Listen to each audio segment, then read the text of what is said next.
অমুক্তিযোদ্ধা যারা মুক্তিযুদ্ধের তালিকায় অন্তর্ভুক্ত হয়েছেন, তথ্য উপাত্ত ছাড়া ৯ মাসের মুক্তিযুদ্ধের শহীদদের তালিকা কি করে এলো, চট করে একটি তালিকা ৩০ লক্ষ বলে দিলেন।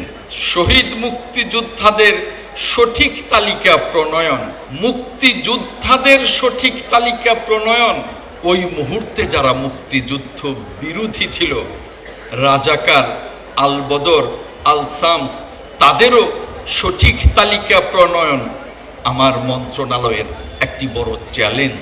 অমুক্তিযোদ্ধা যারা মুক্তিযুদ্ধের তালিকায় অন্তর্ভুক্ত হয়েছেন,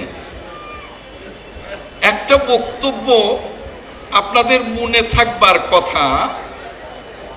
আমাদের প্রিয় নেত্রী, দেশনেত্রী মরহুমা ম্যাডাম খালেদা জিয়া একবার শহীদদের তালিকা নিয়ে কথা বলেছিলেন বলে অনেক আমাদের প্রিয় নেত্রীকে অনেক কটাক্ষ করা হয়েছিল তদানীন্তন সরকারের কাছ থেকে।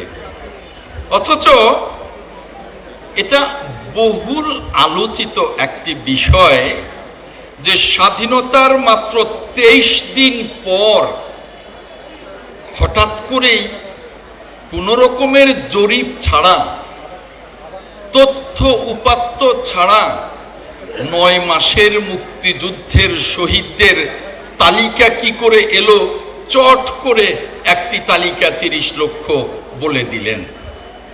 তাই আমি মনে করি যে এই শহীদ মুক্তিযোদ্ধাদের সঠিক তালিকা প্রণয়ন, মুক্তিযোদ্ধাদের সঠিক তালিকা প্রণয়ন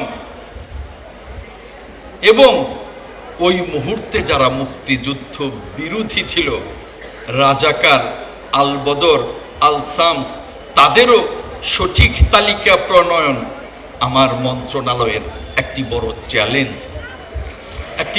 চ্যালেঞ্জ। এই চ্যালেঞ্জকে যদি আমি এই মন্ত্রণালয়ের দায়িত্বে থাকি, তাহলে আমি এই চ্যালেঞ্জকে গ্রহণ করে আমার মাননীয় প্রধানমন্ত্রীর পরামর্শক্রমে মহান সংসদের মাধ্যমে জাতীয় ঐক্য তৈরি করে এই চ্যালেঞ্জের মোকাবেলা করে সঠিক তালিকা জাতির সামনে প্রকাশ করব ইনশাআল্লাহ। আপনাদের কাছে কথা দিচ্ছি।